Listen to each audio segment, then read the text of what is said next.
Sam Altman, the CEO of OpenAI, thinks that we need to change our social contract to deal with artificial intelligence.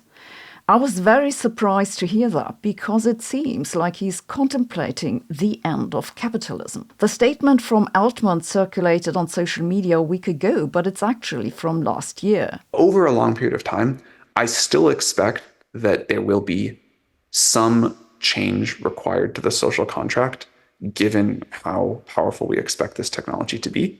I'm not a believer that there won't be any jobs. I think we always find new things to do, but I do think the whole structure of society itself will, be up for some degree of debate and reconfiguration. Before we talk about what Altman might have meant with this, a big thank you to all our supporters, especially our patrons in Tier 4 and higher. This channel would not be possible without your help, and you too can help us on Patreon or by joining this channel right here on YouTube. Now about Altman and the social contract. The problem that AI can bring and that I believe Altman is referring to is the transition from the current capitalist free market system to what's been called the post-scarcity economy. AI is a problem for profit-oriented capitalism because it can reduce the value of human labor to basically nothing, so there's no profit to make with it anymore. And capitalism deals with human labor like with any other resource. Humans become expendable. Imagine that AIs become truly intelligent. Companies start laying off employees because AIs are cheaper, faster, learn better, and don't accidentally hit reply all. The need for human cognitive labor disappears. Hundreds of millions of people are suddenly unemployed. It doesn't take long, and AIs become able to control robots on their own. Now it's cheaper for them to do all manual human labor as well. The entire human workforce is now unemployed. But those who own the means of production, as Marx would have said, use resources much more efficiently now. That's exactly how capitalism is supposed to work. But the only people who can buy goods or services are then those who own the AI companies and those in possession of other resources like land or uranium or very big guns. Basically, if AIs are so much more efficient, then under a capitalist regime, it'd make most sense to wait for humans to die and let robots take over the world. So a few capitalists would become staggeringly rich and then trade among each other, basically ruling the entire planet. But if the AIs are intelligent enough, they'll get rid of their human overlords, and that'll be the end of cream cheese. Then again, going by what I know of my fellow humans, they wouldn't just agree to sit down and die. And that brings us to what Altman said. The social contract is a term most closely associated with the 18th century philosopher Jean-Jacques Rousseau. It basically means that if people come together in nations, they give up some freedoms and gain some rights in return. This is the contract. I give up my freedom to trample on your grass, and in return I can sue if you trample on mine. Civilization in a nutshell. It's really all about lawn. Since the 18th century, the awareness that nations are ultimately based on their social contract has somewhat faded, and capitalists normally don't like to remind people that capitalism isn't a law of nature but a choice. So I was rather surprised to hear Altman bring this up. Then again, he too is human. Probably. Realistically, what'd happen if unemployment rates skyrocket is that governments would step in to at least ensure basic needs are met. In practice, this would mean they'd nationalize most, if not all, AI companies and come up with a new idea of fairness to distribute the goods. The most popular one of those is currently a universal basic income that should cover everything anyone needs to live from. And beyond that, people would then be free to do whatever their heart desires. This is the post-scarcity economy. Extrapolating from my own experience, this means everyone would develop their own theory of everything. I think it's not very likely, though, because when the AI problem becomes apparent, governments will already be safely in the hands of AI companies. The unemployed will then fight for some parts of land to live on, probably achieve some sort of peace with the AI companies, and create a separate economy. It'll be a two-class society, rich guys with their robot factories who run the world, and impoverished normal humans. To me, the best possible future seems to be that humans merge with AI. We'll expand our cognitive and physical functions. AIs will take over the world, but it'll be us. How long will any of this take to play out? We might have super intelligent AI within a few years, but building a robot army requires physically moving around and reconfiguring materials, which will take much longer. So I think we have a decade at least. Not the most cheerful video I've ever done, but I couldn't resist the Sam Altman quote. I've got to say, though, he does a lot of interviews. There's like a new Altman podcast popping up in my feed every nanosecond. It made me wonder whether OpenAI has already achieved artificial general intelligence and Altman himself is GPT-5.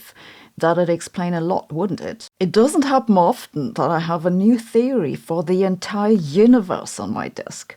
But today I have one to report about, the cosmohedron, which supposedly describes the quantum behavior of the entire cosmos. Subject is being studied intensively. This paper comes from the group around Akani Hamed, who has in the past decade worked on the amplituhedron that we talked about in an earlier episode. Amplituhedron might sound like a rejected Transformers character, but it's actually a new method to make calculations in particle physics. And new methods can bring new insights, which is why many physicists hope that it'll also help make sense of how to combine quantum physics with gravity. This new paper is a step into this direction. The cosmohedron is based on the amplituhedron. The new paper dropped on the archive some weeks ago. In the author's own words, it's a note, but at 55 pages long, it's as much a note as Mount Everest is a hill. I understand barely half of it, but that's 50% better than not having read it, so I'll try to explain what I think they're doing. This paper is about the wave function of the universe. Wave functions are what we use in quantum physics to describe particles and how they interact. It's a tool from which we calculate the probabilities of measurement results. In particle physics, typically what you want to know is how likely one particle is to interact with another, or how long it'll take for it to decay. You calculate all this from the wave function. However, in principle, there are wave functions for everything, not just particles.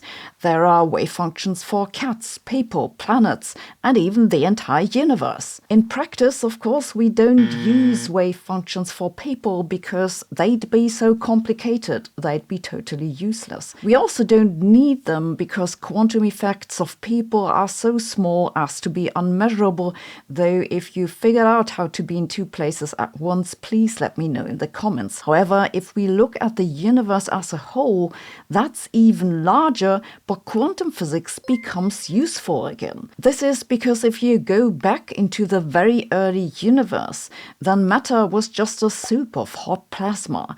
And if you go back even further, physicists think that our universe started out just with quantum fluctuations. This is why the wave function of the universe is interesting, because we needed to understand how our universe was born. It's not just a mathematical problem, because these quantum fluctuations in the early universe determine how matter will be distributed later on, so they have observable consequences. The temperature fluctuations in the cosmic microwave background, for example, and the structures of galactic filaments were seeded by those very quantum fluctuations, and their exact distribution can hold information about just what happened in the early universe. And this is what they want to calculate in the paper. the wave function of the entire universe, to find out how the universe came to be the way it is. In this wave function, there are a lot of things going on. Particles are constantly created and then collide with each other and annihilate. Usually, physicists deal with this by using Feynman diagrams. You've probably seen these diagrams. Each line represents a particle. You have lines going in, stuff going on in the middle, and then lines going out. These diagrams are really just a handy way to encode certain integrals. They tell us what we need to calculate. The problem is that there are infinitely many of those Feynman diagrams and we can't calculate them all. So we calculate the most important ones, the ones that make the biggest contribution first, and then add finer details with more diagrams. But this is incredibly cumbersome, and while it's now done on computers, it still takes a long time. In the new paper now, they propose a different way to calculate the wave function of the entire universe. It's based on polygons, not on Feynman diagrams, but the idea is similar. The polygons are shorthand notation for the contributions to the wave function and tell you what to calculate. Each polygon is an interaction of particles like a Feynman diagram, and each line is the momentum of a particle. Momentum is conserved, so if you take all the momenta of particles that go into and those that go out of an interaction, their momenta need to add up to 0. This means they form a polygon, and if there are further interactions among those particles, that'll make further lines inside the polygon. But any polygon can be taken apart into triangles. This is called a triangulation. So in this approach, you have a systematic way to build up larger polygons from the smaller ones. They are nested, as they say in the paper. So you can build up the entire cosmos from these triangles. And that, here comes the relevant part, is much easier to sum than Feynman diagrams. So like with the amplituhedron, this is a more powerful method to calculate quantum effects. In this paper, they don't actually calculate anything that could be measured. More work is needed, as they say, but I find it interesting because it could build a bridge to quantum gravity. This is because in the early universe, we also have to deal with the quantum behavior of space and time, and the formalism in the paper can be used for that as well. So it has some quantum gravity built in already. Even Albert likes that idea. By the way, this video comes with a quiz that'll let you check how much you remember. I know this is all quite abstract, but I believe it isn't only possible, but indeed plausible that fundamentally, deep down, the universe is just some abstract maths thing. A network, a tangle of strings, or maybe a polygon. Though personally, I'm hoping it turns out to be a giant rubber duck. Just because I want to see the faces of physicists when they find out. It's 2025. And the tide's turning on climate change. To me, it looks like this'll be the year when we'll stop trying to prevent it from happening and instead focus on adapting to it. Donald Trump is back in the White House and he means business. He's already pulled the United States out of the Paris Agreement again and announced he'll set an end to what he calls the Green New Scam and instead invest into roads, bridges and other infrastructure. And we will drill, baby, drill. Meanwhile, Europeans are afraid to fall behind in international competition, and global businesses are done pretending they care about carbon neutrality. Already last year in March, Shell abandoned its goal of reducing carbon emissions by 45%, citing uncertainty in the pace of change in the energy transition. In October, Reuters reported that BP abandoned its goal to cut oil output and, very tellingly, that BP shares were up 0.8%. The likely reason fossil fuel companies are abandoning climate goals is that they expect demand to increase. Many multinational companies, including Gucci, Nestle and EasyJet, have downgraded their ambitions to reduce carbon emissions. It's not hard to guess why. Carbon neutrality isn't helping their business. Fossil fuel is back in fashion, and the financial sector is drawing consequences too. The clearest sign is that the Net Zero Banking Alliance is falling apart. That's a group of banks who committed to aligning their lending, investment and capital markets activities with net zero greenhouse gas emissions by 2050. In December, Goldman Sachs left the alliance, followed by Bank of America, Morgan Stanley, Wells Fargo, Citigroup and JP Morgan. A recent report from Share Action, a charity that supports responsible investments, found that decarbonization efforts by 18 large European banks, including HSBC and Barclays, are behind target, and I suspect that these banks will soon stop pretending they even care. On January 13th, the Net Zero Asset Managers Initiative, one of the world's biggest climate investor groups, announced that it's suspending activities because of, quote, recent developments in the US and different regulatory and client expectations, end quote. The trend away from carbon neutrality is obvious, but it's not just driven by financial incentives. Increasingly, it's driven by the race for artificial superintelligence. We've heard a lot about how energetically expensive AI training is, so much so that some guys in Silicon Valley have predicted they'll build a 100 gigawatt gas plant to power their superhuman intelligence. That'll take some time to become reality, but what's already happened last year is that Google's parent company Alphabet, which said since 2007 they want to be carbon neutral, ended its carbon neutrality program. The reason they quote is that the growth of their AI data centers has rapidly increased their carbon emissions. And I guess they figured now, why bother even trying? Meta hasn't yet abandoned its goals, but reports say, not so surprisingly, they're struggling to reach their targets, and I suspect it won't be long until they officially give up. That Trump doesn't believe in climate change makes sense, because by the time things all start going to hell, he'll be dead. But he's reflecting the view of the people who voted for him. According to Pew Research, there are merely 12% of Republicans who think that dealing with climate change should be a top priority, while a whopping 84% think it's important to strengthen the economy. You might think that Trump's new buddy Elon Musk could help him see the light. Alas, Musk has declared that climate change risk is real, just much slower than alarmists claim. And that's true in the sense that if you're a billionaire, it'll take much longer until you feel the consequences. Musk has also voiced his support for the German Alternative für Deutschland, AfD, a party which currently ranks second in polls for the federal election that's coming up at the end of February. The AfD wants to get out of all climate agreements and dig, baby, dig for coal. In its official 2025 party program, the AfD writes that climate change has always happened. The question of how large the human contribution is has not been scientifically settled. Yes, it's 2025 and we still have climate change deniers in the government. But it won't make a big difference either way. As we discussed in an earlier episode, most countries' net zero plans are empty words anyway.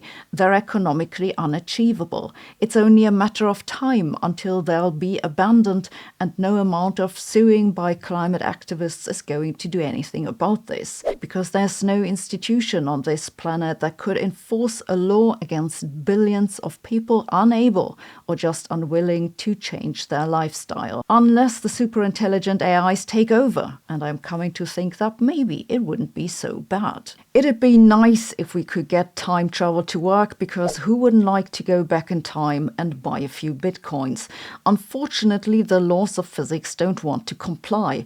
Time travel seems to result in paradoxes, like when Marty goes back in time and accidentally prevents his parents from meeting, and if he was never born, how could he have gone back in time? But maybe the reason we have difficulties understanding time travel is that we think of it on the macroscopic level. We think of cars or people. Maybe time travel makes sense if we think of it on the level of individual particles that obey the strange rules of quantum physics. In a new paper, a physicist looked at what had happened on the quantum level if you'd attempt to send an object back in time, like through a wormhole. The result is both interesting and not. When this baby hits 88 miles per hour, You're gonna see some serious shit. The movie industry deals with time travel in one of three ways.